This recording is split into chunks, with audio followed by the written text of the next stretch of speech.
Hey, what's up? We're gonna do another quick video here of this arm model that we got set up. So a bunch of stuff going on here. We got muscles of the rotator cuff. We got our supraspinatus. We got our infraspinatus. We got our teres minor. If I spin it, I can see my subscapularis in there. So those are my rotator cuff muscles. Plus I got my teres major right there. I also have the big shoulder muscle, which is the deltoid.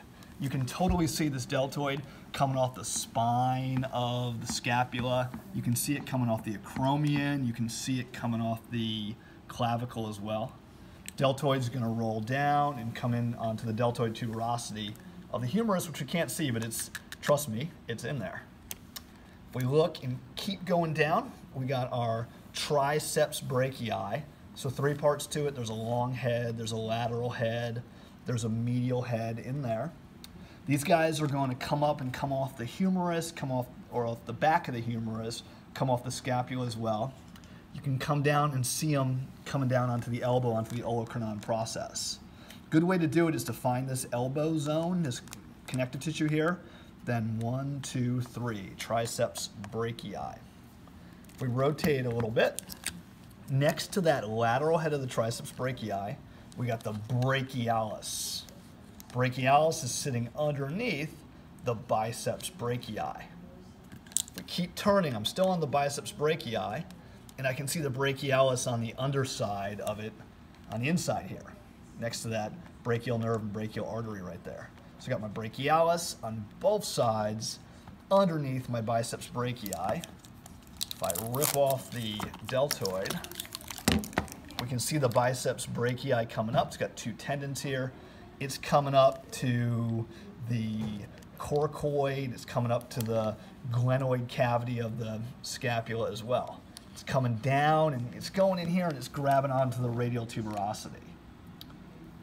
So these two guys both are flexing our elbow. Triceps back here is extending the elbow. There's one more flexor of the elbow, which is this Brachioradialis muscle right here. Kind of like if you get the thumb up position here, it's this topmost muscle. That's the Brachioradialis. Brachioradialis is being kind of punched here by the pronator teres muscle. Pronator teres goes right there. Obviously, it's gonna pronate the hand. The Brachioradialis was a partner of these two guys that we met, or yes, these two guys that we met earlier, the Brachialis and the Biceps Brachii. All right, we've done a bunch. We only have like 5 more to do.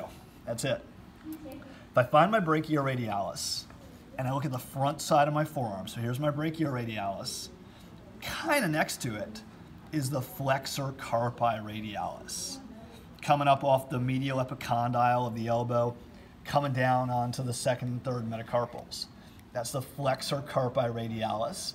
It is involved in flexing the wrist and thumb side waving, which would be adduction of the hand. If we jump a muscle in the middle, that's the palmaris longus, we get over to the flexor carpi ulnaris, which is going to be flexing the hand again and doing a pinky side wave or abduction. All right, almost done, 3 more muscles to go. If I rotate back again, get this deltoid out of my way, and this Biceps Brachii out of my way too. We got the Brachioradialis. Right next to it is another one that has the word radialis in it.